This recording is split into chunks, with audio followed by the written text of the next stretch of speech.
अस्सलामु अलैकुम वरहमतुल्लाहि वबरकातुह। मोहतरम भाइयों, बुज़ुर्गों और दोस्तों, ये हमारा इस्लाही मुआशरा का 1015वां सबक है। मोहतरम दोस्तों, इस्लाही मुआशरा के रोज़ाना के जो असबाक़ है वो आपकी खिदमत में पहुँचते हैं और यूट्यूब के ऊपर हम जो असबाक़ को अपलोड करते हैं तो चूँकि बहुत सारे लोग व्हाट्सएप पे भी अपने फ़ीडबैक देते हैं, उनको ये सबक कैसा लगा कैसा नहीं लगा, उनकी उसके बारे में क्या राय है, क्या मशवरा है। इसी तरीक़े से यूट्यूब के ऊपर जब हम अपलोड करते हैं तो बहुत सारे भाइयों के वहाँ पे कमेंट्स भी आते हैं और कभी कभी कुछ कमेंट्स जो होते हैं वो इतने हार्ट टचिंग होते हैं कि दिल चाहता है उस कमेंट्स के ऊपर एक मुस्तकिल सबक दिया जाए। और ऐसा ही एक कमेंट हमारे एक हिंदू भाई साहब की तरफ से आया हुआ है, तो मैंने ये चाहा कि उनका कमेंट भी आप लोगों को पढ़ के सुनाया जाए और फिर उसके बाद मैं अपने सबक को कंटिन्यू करूं उसी टॉपिक के ऊपर। तो सबसे पहले मैं आपको वो कमेंट सुनाता हूं। उन भाई साहब ने लिखा है, मौलाना साहब, मैं हिंदू परिवार से हूं लेकिन फिर भी आपके सभी बयान मैं सुनता हूं।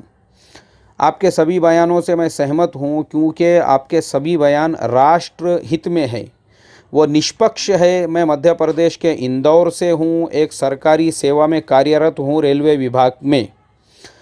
आपके जैसे लोगों को, समाज को, देश को दिशा देने के लिए आगे आना चाहिए और आप आ रहे हैं। ईश्वर से विनती करता हूँ आप सदा खुशी और स्वस्थ रहे। जय हिंद। जिन भाई साहब ने ये कमेंट किया है उनका नाम दीपक सोनी लिखा हुआ है। दीपक भाई, मैं दुआ करता हूँ अल्लाह ताला आपकी दुआ को कबूल फ़रमाए, आमीन सुम्मा आमीन। और जिस तरीक़े से आपने कहा है, देश हित की जो आपने बात कही है, अब देखो, अब मैं अपने मेन मुद्दे पे, मेन टॉपिक पे आता हूँ। असल में कैसा है कि आज हमारे देश के अंदर हम थोड़ा सा, पूरे देश का अगर हम थोड़ा सा जायज़ा लेंगे और हमारे आजू बाजू के देशों का, जैसे थाईलैंड है, हमारे पड़ोस में जैसे बांग्लादेश है, हमारे पड़ोस के अंदर और भी कुछ देश है, तो हमको एक बात ये मिलेगी कि बहुत सारे देश ऐसे हैं जो हमारे बाद में आज़ाद हुए या हमारे साथ में आज़ाद हुए, लेकिन आज वो डेवलपमेंट के मामले में हमसे बहुत आगे बढ़ चुके हैं। अभी जैसे मिसाल के तौर पे दोनों कोरिया का मैं आपको एग्ज़ाम्पल देता हूँ।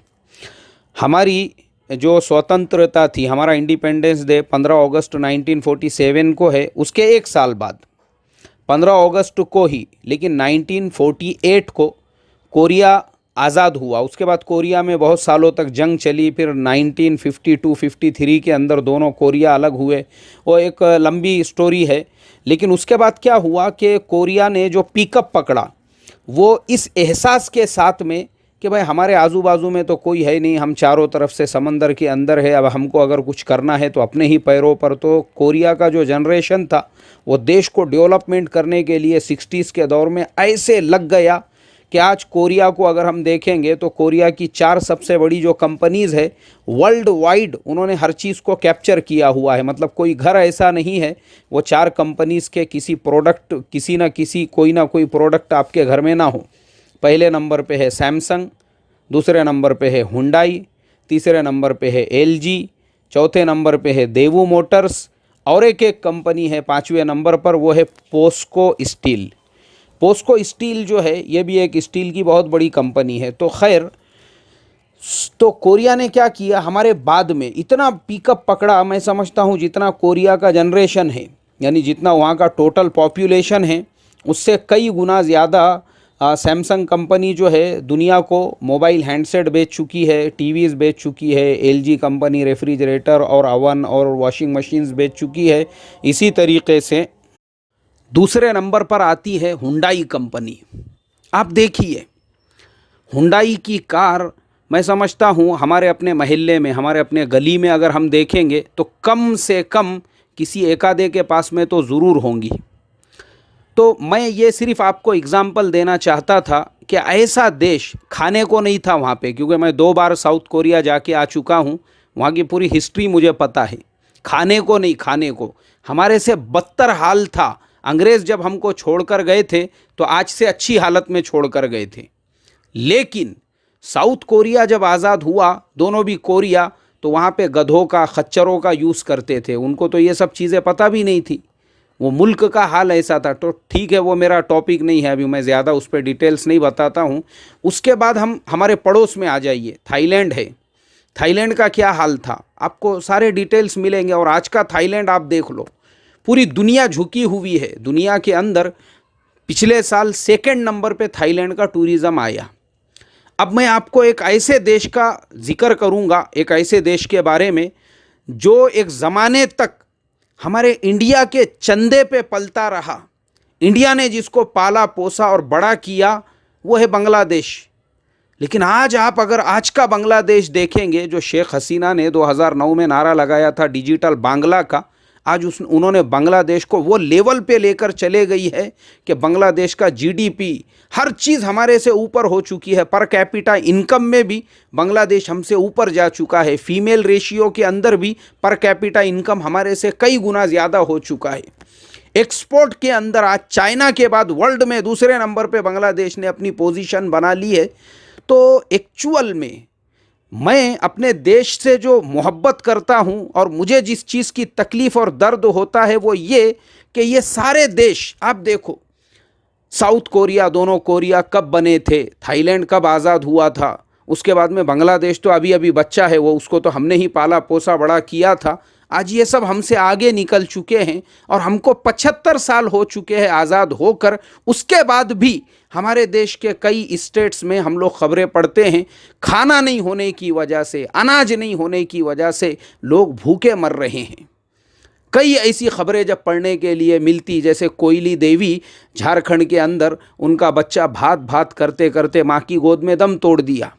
फिर हम ये खबरें पढ़ते हैं एम्बुलेंस नहीं होने की वजह से साइकिल के ऊपर डेड बॉडी ले जाई जा रही है, गाड़ी के ऊपर डेड बॉडी लेकर जाई जा रही है, और इसी तरीके से कंधे पे डेड बॉडी लेकर जाई जा रही है। तो मैं सोचता हूँ हम क्यों इतने पिछड़े हुए हैं आज भी क्यों इतना पिछड़ापन, इतने झोपड़पट्टी, आज भी क्यों हमारे पास में अच्छे स्कूल्स नहीं है, अच्छे रोड नहीं है, अच्छे रास्ते नहीं हैं, क्यों हम इन कंट्रीज से, इन देशों से पीछे हैं।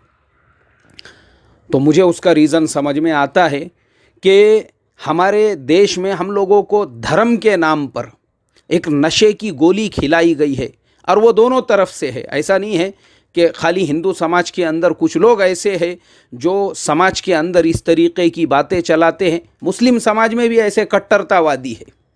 और दोनों तरफ ऐसे कट्टरतावादी होने की वजह से हम लोग मंदिर मस्जिद के मसले में, हम लोग धर्म के मसलों में उलझे हुए हैं, और वो उलझन की वजह से देश के डेवलपमेंट के ऊपर हमारा ध्यान ही नहीं जा रहा है।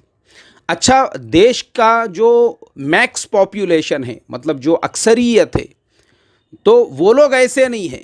मैं एक बात और क्लियर कर दूं, क्योंकि मेरा जो देश है हिंदुस्तान तो एक अलग चीज़ है और ये हिंदू मुस्लिम एक अलग चीज़ है। मैं आज आपको हिंदुस्तान की तस्वीर बताता हूं कि हिंदुस्तान में कितना प्यार है, कितनी मोहब्बत है, कितनी एकता है। और हिंदुस्तान अपने हिंदुस्तानी शहरी से, एक दूसरे से ही नहीं, बाहर से आने वालों से भी कितनी मोहब्बत करता है। इसलिए कि हमारा तो स्लोगन है वसुधैव कुटुंबकम।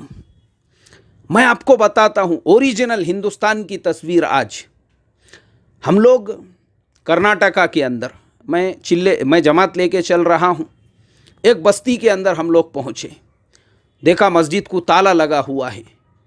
तो एक भाई साहब ने, हमारे हिंदू भाई साहब ने, उन्होंने कहा, बोले भाई देखो मस्जिद तो खुलेंगी नहीं, क्योंकि तुम्हारे समाज के ही लोगों में बहुत मारा मारी तेरी मेरी हो गई। बोले वो मुहर्रम का ताज़िया उठाने के ऊपर से, तो तब से मस्जिद को ताला लगा हुआ है, आप लोग मस्जिद में नहीं जा सकते।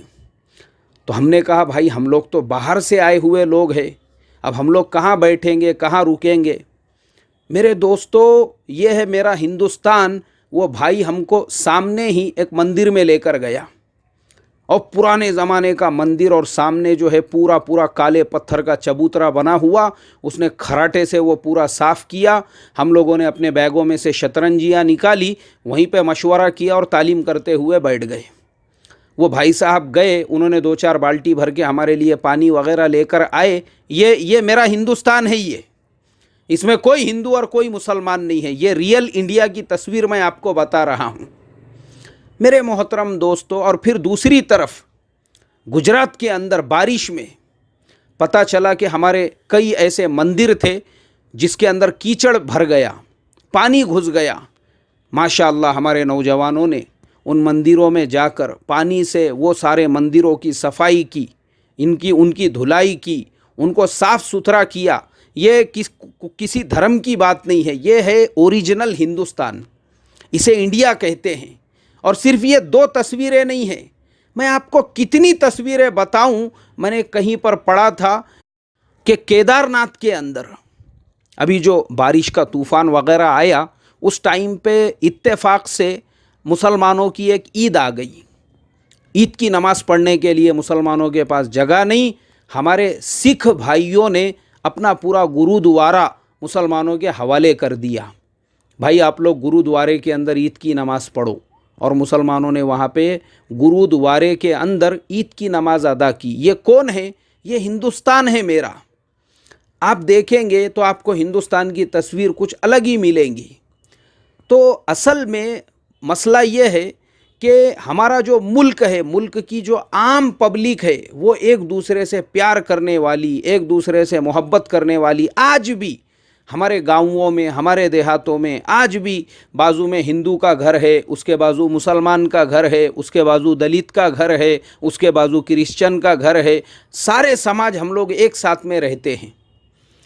लेकिन क्या हो गया है कि सिर्फ वोट बैंक के लिए आज हमारे देश के अंदर ये धर्म का यूज़ करने की वजह से और हम लोगों को धर्म के नाम पे बांट कर रखने की वजह से आज हमारा जो बच्चा था बांग्लादेश, जिसको हमने खिला पिला के बड़ा किए थे, वो आज हमारा बाप बनने के रास्ते पे निकला हुआ है।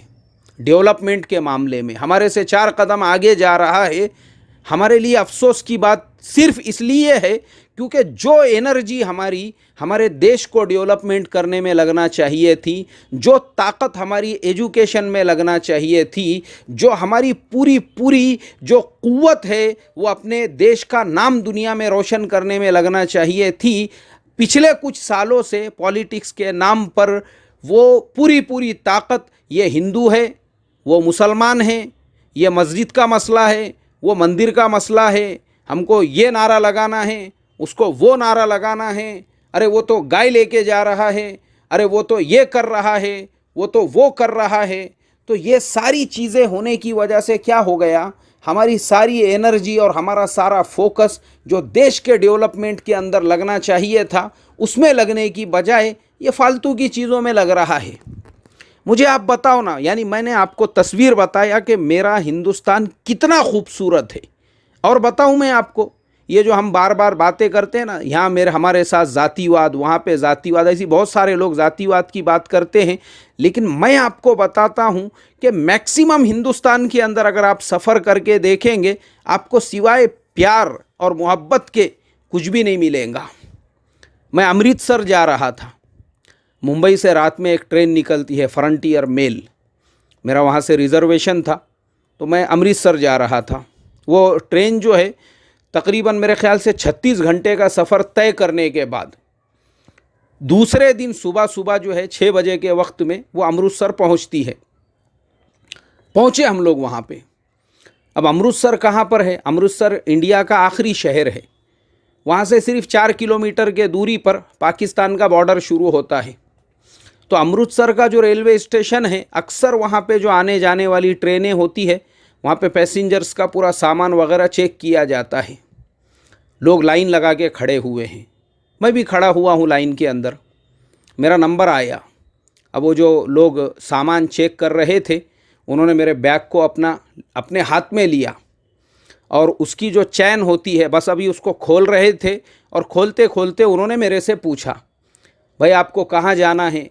मैं बोला सर मुझे एयरपोर्ट जाना है, मेरी यहाँ से फ़्लाइट है।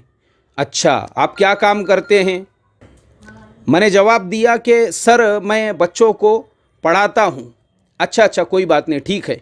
वो खोली हुई जो चैन थी उसने वैसे ही उसको बंद किया, मेरा बैग भी खोला नहीं, देखा भी नहीं, पूछा भी नहीं और मेरे हवाले किया, ठीक है आप जा सकते हैं।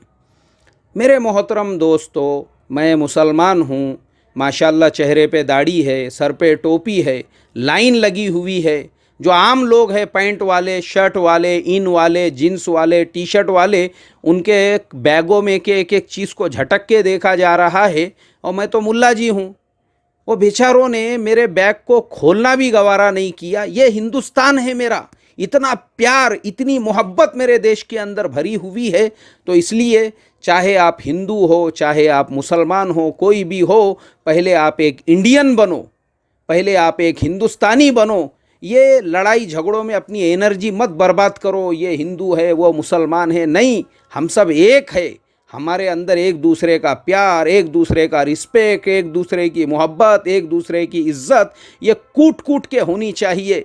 आप अपने मंदिर के अंदर भजन कीर्तन करो, हम मस्जिद के अंदर जो है अपना दुरूद व सलाम पढ़ेंगे और प्यार मोहब्बत से अपने देश के डेवलपमेंट के लिए काम करते रहेंगे। तो मैं उम्मीद करता हूँ एक दिन पूरी दुनिया के नक्शे पे सबसे ऊंचाई पे हमारा परचम लहराएगा। जय हिंद। इसी बात पे अपनी बात को ख़त्म करता हूँ।